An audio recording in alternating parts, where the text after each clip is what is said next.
நான் இப்ப நாட்டுப்பால் டீ உங்ககிட்ட கேட்டனா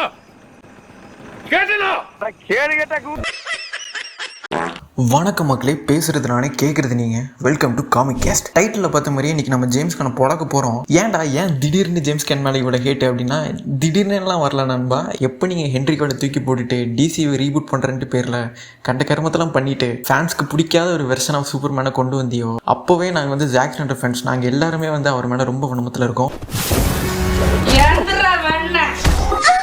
ஆக்சுவலாக எதுக்கு இப்படி ஒரு ரீபூட் தேவைப்படுது? உனக்கு நல்லா தானே போயிட்டுருக்கு. நீங்கள் ஜாக் ஸ்னைடரோட டிசி ஃபிலிம்ஸ்லாம் பார்த்தீங்கன்னா அப்படி ஒரு இருக்கும் கைஸ். டிசி மூவிஸ்னாலே டார்க்காக தான் இருக்கும் அப்படிங்கிற ஒரு டியூன் இருந்துச்சு. அந்த டார்க்னஸ் டியூனே வந்து அவங்க எல்லாருமே ஒரு காடு அப்படிங்கிற ஒரு ஃபீல் தந்துச்சு. பட் இப்போ வந்து அந்த சூப்பர்மேன் ட்ரெயிலரில் பார்த்தீங்கன்னா ஏதோ குழந்தைங்க பார்க்குற மாதிரி கலர்ஃபுல்லாக இருக்குது, ஜிங்கிச்சா மாதிரி. அது எனக்கு அந்த காடுங்கிற ஃபீலே எனக்கு வரல. அண்ட் இந்த தற்குறி கன்னோட சூப்பர்மேன் வெர்ஷன் வந்து ஹீட் விஷன் யூஸ் பண்ணனால அந்த சூப்பர்மேனுக்கு வந்து ஐயில் பேட்ச் விழுந்திருக்கு. மேபி இடத்துல வந்து அந்த சூப்பர்மேன் எவனாச்சும் ஒரு மூஞ்சில் போய் அடி வாங்கிட்டு வந்துட்டு இப்படி ஐயில் பேட்ச் வாங்கிட்டு வந்திருக்கானான்னு தெரியல. நம்ம ஜாக் ஸ்னைடர் எடுத்த பேட்மேன் சூப்பர்மேன் படத்தில் ஒரு சீன் இருக்கும். ஹென்ரி கேவில் சூப்பர்மேன் வந்து விண்வெளிக்கு போயிடுவார். அவுட்டர் ஸ்பேஸில் அவர் இருக்கும்போது அந்த சன்லைட் பட்டு வீக்காக இருக்கிற சூப்பர்மேன் ஹீல் ஆகும்போது டக்குன்னு அப்படி ஓப்பன் பண்ணும்போது ஒரு ஹீட் ரே விஷன் வரும் பாரு. அந்த சீன் தான் கூஸ் பம்ஸ்டா.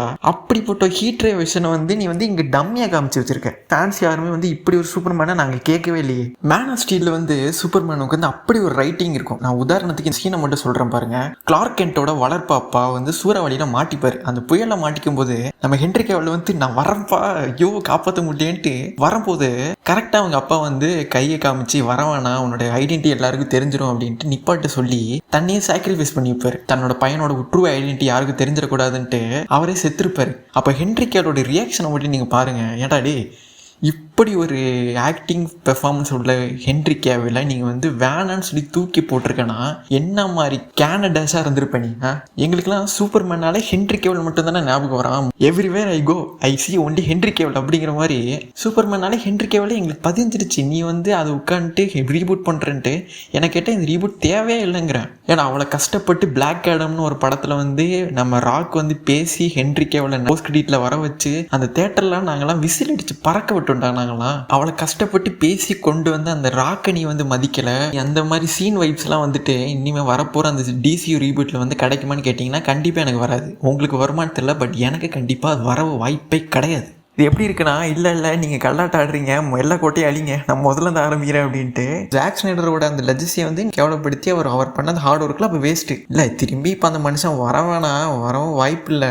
இருந்தாலும் சொல்கிறேங்க, எனக்கு வந்து ஆத்திரங்கள் வருது பாபு. இது பத்தாதுன்ட்டு நம்ம தற்குறிகன் என்ன சொல்லியிருக்கா, எனக்கு வந்து இந்த ஹென்ரி கேவில் யூஸ் பண்ண அந்த ஃபேக் மசில் சூட்லாம் வந்து எனக்கு செட் ஆகாது. அதனால் நான் வந்து நேச்சுரலாக வந்து சூப்பர்மேனுக்கு ஒரு பாடி சூட் கிரியேட் பண்ணி இந்த படத்தில் நான் நடிக்க வச்சுருக்கேன் அப்படின்ட்டு. பண்ணிக்கோ. யார் கேட்டா? இதெல்லாம் யார் அவன்ட்டு கேட்டா? நீ என்னதான் குட்டிக்கரணம் போட்டு ஒரு அழகான ஒரு குக் பண்ணி ஒரு சூப்பர்மேன் டிசியை வந்து நீ கொண்டு வந்தாலும் எங்களுக்கு வந்து ஜாக் ஸ்னைடரோட வெர்ஷன்ஸ் ஆஃப் டிசி வந்து நாங்கள் மிஸ் பண்ணுவோம். ரீஸ்டோர் தி ஸ்னைடர் வெர்ஸ்டா, அதுதான் நாங்கள் சொல்கிறது. இவனால் மேன் ஆஃப் ஸ்டீல் 2 வர வேண்டியதாக இருந்துச்சு கைஸ். அது வந்து கேன்சல் ஆகிருக்கு ஜேம்ஸ் கேன்னால். ஏன்டா உனக்கு எதுக்கு? யாரா நீ? மார்வலில் வந்து அந்த கார்டியன்ஸ் ஆஃப் கேலக்ஸி ஃப்ரான்ச்சைஸ் வந்து நீ பண்ணிட்டு இருந்தியா, அங்கேயே இருக்க வேண்டியதானே. ஒன்று நீ வந்து வந்திருக்கலாம், டிசி கொண்டு வந்திருக்கலாம். நீ வந்துட்டு ஜாக் ஸ்னைடர் வெர்ஷன் ஆஃப் அந்த இதில் வந்துட்டு ஏதாச்சும் ஒரு படம் வந்து சைட் கேரக்டருக்கோ இல்லை ஏதாச்சும் ஒரு கேரக்டருக்கோ நீ வந்து டைரக்ட் பண்ணியிருக்கலாம். எப்படி நீ சூசைட் ஸ்குவாடுக்கு வந்து பண்ணியோ அது மாதிரி பண்ணியிருக்கலாம்ல. அப்படி நல்லா தானே போயிட்டு இருந்துச்சு. இப்போ வரைக்கும் ஜேம்ஸ் கேன் வெர்ஷன் ஆஃப் சூப்பர்மேனுக்கு வந்து மிக்ஸ்டு ரியாக்ஷன் தான் வருது. மேஜர் ஃபேன்ஸ்க்கு வந்து அந்த சூப்பர்மேன் வந்து பிடிக்கல. நெகட்டிவ் ரியாக்ஷன் தான் மேக்ஸிமம் இருக்குது. இதெல்லாம் ஏன்னா ஜாக் ஸ்னைடரோட லெஜசி அப்படி பில்ட் பண்ணி வச்சுருந்தாரா. சரி, நீ வந்து நீ என்ன பண்ணியிருக்கணும், ஸ்னைடர் வெர்ஸை விட நீ பயங்கரமாக ஒரு ஜேம்ஸ் கேன் வெர்ஷன் வந்து நீ கிரியேட் பண்ணியிருக்கணும் டிசியை வச்சு.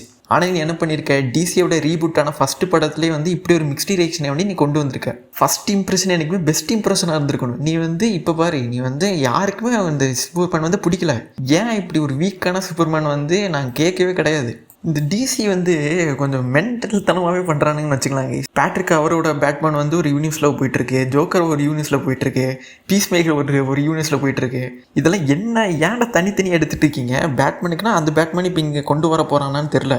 ஆனால் ஒரு ஃபேன் ஃபேவரட்டான டைரக்டர், ஒரு ஃபேன் ஃபேவரட்டான டிசி கேஸ்டிங் ஹீரோஸ் எல்லாத்தையும் ஒதுக்கி வச்சுட்டு நான் புதுசாக ரீபூட் பண்ணுறேன்டா, இறங்குறேன்டா அப்படின்ட்டு துணிச்சலாக வந்து இறக்கியிருக்கான்.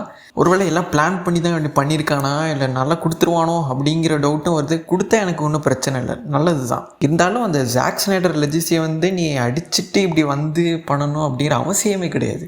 அண்ட் அகெயின் நான் வந்து இந்த ஆக்டர்ஸையும் நான் ஹேட் பண்ணல, ஜேம்ஸ் கன் எடுத்த அந்த முடிவை தான் நான் ஹேட் பண்ணுறேன். ஸ்னைடர் வெர்ஸை விட ஜேம்ஸ் கன்னோட டிசி யூனிவர்ஸ் நல்லா இருக்குமா, தூக்கி சாப்பிட்ருமா அப்படின்னா கேள்விக்குறி தான். ஃபஸ்ட்டு இந்த படம் வரட்டும், அதுக்கப்புறம் தான் நம்மளால் இதில் முடிவு பண்ண முடியுங்க. நம்ம வந்து ஒரு ட்ரெய்லரை பார்த்து படம் இப்படி தான் இருக்க போகுது அப்படின்ட்டு ஜட்ஜ் பண்ண முடியாது. இருந்தாலும் ஒரு படம் வந்து ஆடியன்ஸை தேட்டருக்கு இழுக்குது அப்படின்னா கண்டிப்பாக ட்ரெய்லர் வந்து கண்டிப்பாக ஒரு முக்கிய பங்கு அதுக்கு இருக்குது. எனக்கு அந்த ட்ரெய்லரில் பிடிச்ச ஷார்ட்ஸ்னால் அந்த சூப்பர்மேன் வந்துட்டு பல்ல உடைக்கிற சீனு, அப்புறம் வந்து ஸ்பின் அடித்து எல்லாரையும் அந்த ஹீட் விஷன் வச்சு எல்லாரையும் கொள்கிற சீன், இந்த 2 சீன் தான் எனக்கு பிடிச்சிருந்துச்சி. மற்றபடி எனக்கு ரொம்பலாம் இந்த படத்து மேலே எக்ஸ்பெக்டேஷன் இல்லை கைஸ். எண்ட் ஆஃப் தி டே எனக்கு என்ன வன்மம்னா ஜாக் ஸ்னைடரோட ஜஸ்டிஸ் லீகை இவர் கம்ப்ளீட்டாக வைப் அவுட் பண்ணது தான் எனக்கு பிடிக்கவே இல்லை. வேணும்னா இவர் வரப்போகிற டிசி ஸ்டாண்டர்ட் மூவிஸில் வரப்போகிற மூவிஸில் வந்துட்டு ஒரு மல்டிவர்ஸ் கான்செப்டை கொண்டு வரலாம். ஜாக் ஸ்னைடரோட வெஸ்டர்ன்ஸ் யூனிவர்ஸ் எல்லாம் ஒரு இடத்துல நடக்குது, ஸோ ஜேம்ஸ் கன் யூனிவர்ஸ் எல்லாமே வந்து ஒரு இடத்துல நடக்குது. ஒரு போர்ட்டல் மூலமாக வந்து 2 பேர் மீட் பண்ணுற மாதிரி, லைக் இவங்கெல்லாம் சூப்பர்மேன் வேரியண்ட் இவங்கெல்லாம் அப்படின்ட்டு.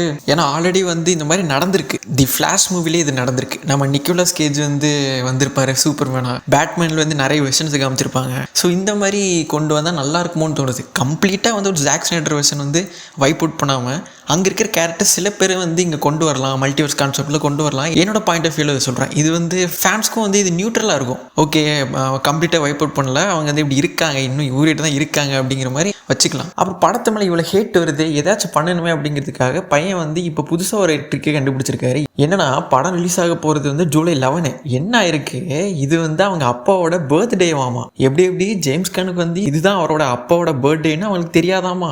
இதை வந்து அவன் தம்பி தான் சொல்கிறான், அழுதுட்டாராமா. இந்த மாதிரி டே இது அப்பாவோட பர்த்டேடா, அவருக்கே தெரியாமல் வந்து ஜூலை 11 வந்து இந்த படத்தை ரிலீஸ் பண்ண போகிறாராம்.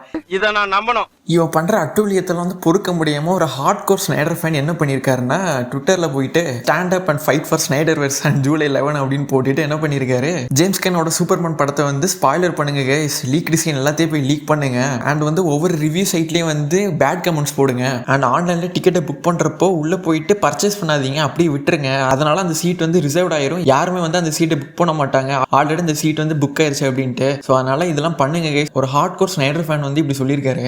இதை பார்த்துட்டு நம்ம தலைமை ஜேம்ஸ் கன் என்ன பண்ணியிருக்கான், சூரியன் மேலே வரும் சாயந்தரம் அது மறைஞ்சாலும் அப்படிங்கிற மாதிரி டைலாக்லாம் விட்டுட்டு நான் வந்து பார்த்துக்கிறேன், நீ என்ன வேணாலும் பண்ணுங்க, இது வந்து எனக்கு எந்த விதத்துலையும் பாதிக்கப்படாது, நான் வந்து எதுவுமே கண்டுக்காமல் போயிட்டே இருப்பேன்டா அப்படிங்கிற மாதிரி பேசியிருக்கேன். என்ன திமிர் இருக்கணும் உனக்கு.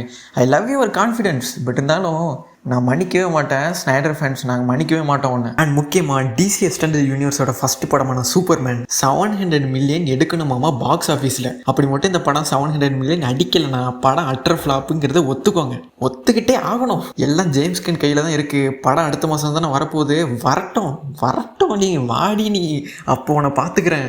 படம் மட்டும் கேவலமாக இருந்துச்சு, ஃப்ளாப் ஆயிடுச்சு அப்படின்னா கண்டிப்பாக மூவி ரிவ்யூ அப்போ ரிவ்யூ பண்ண மாட்டேன். என்னோட வன்மத்தை ஃபுல்லாக இறக்கி படத்தை வந்து எடுக்க போகிறேங்க. சூப்பர்மேன் வருவல் அந்த வீடியோ உங்களுக்கு வேணுமா வேணாமா அப்படிங்கிற கமெண்ட்ஸில் தெரிவிங்க. ஆஸ் ஐ செட், நான் வந்து ஜேம்ஸ் கன்னுக்கு ஹேட்டட் பண்ணல, அவர் பண்ண முடிவை தான் நான் ஹேட் பண்ணுறேன். பார்ப்போம் டிசியை காப்பாற்ற வந்து சேவியரா இல்லை அழிக்க வந்த அசுரனா அப்படிங்கிறது வந்து அடுத்த மாதம் தான் தெரியும். மறக்காமல் ஜாக் ஸ்னைடர் ஃபேன்ஸ்க்கு எல்லாரும் இந்த வீடியோவை ஷேர் பண்ணி அவங்க வன்மத்தையும் இந்த வீடியோ கீழே இருக்கிற கமெண்ட்ஸில் தெரிவிக்க சொல்லுங்கள். பார்ப்போம் எவ்வளோ ஜாக் ஸ்னைடர் ஃபேன்ஸ் இருக்காங்க அப்படிங்கிறது வந்து கமெண்ட்ஸில் பார்த்து தான் நான் தெரிஞ்சுக்க போகிறேன். ஸோ வீடியோ முடிஞ்சு உங்களுக்கு என்ன தோணுது அப்படிங்கிறத கமெண்ட்ஸில் தெரிவிங்க. நம்ம சேனல் எல்லாரும் மறக்காமல் சப்ஸ்கிரைப் ஷேர் பண்ணிடுங்க. மறக்காமல் இந்த வீடியோக்கு லைக் கமெண்ட் போட்டுட்டு நம்ம ஷார்ட்ஸில் நிறைய வித்தைகள்லாம் காமிச்சிருக்கோம், அந்த ஷார்ட்ஸையும் முடிஞ்சால் எல்லாத்தையும் பாருங்கள். பார்த்துட்டு நம்ம சேனல் வந்து 1K அடிக்கிறோம், அதுக்கு வந்து உங்களோட சப்போர்ட் கண்டிப்பாக தேவைப்படுகிறது. ஸோ அதனால் மறக்காமல் நம்ம சேனலை சப்போர்ட் பண்ணுங்கள். சப்போர்ட் பண்ணுற எல்லாரையும் காமிக்கஸ்ட் என்றைக்குமே மறக்காது. ஸோ மறக்காமல் எல்லோரும் சப்போர்ட் பண்ணுங்கள். இன்னொரு சூப்பரான வீடியோவில் உங்களை வந்து சந்திக்கிறேன். அது வரைக்கும் உங்களை வந்து விடைபெறுகிறேன். ஹேஷ்டால விஸ்டா பேபி.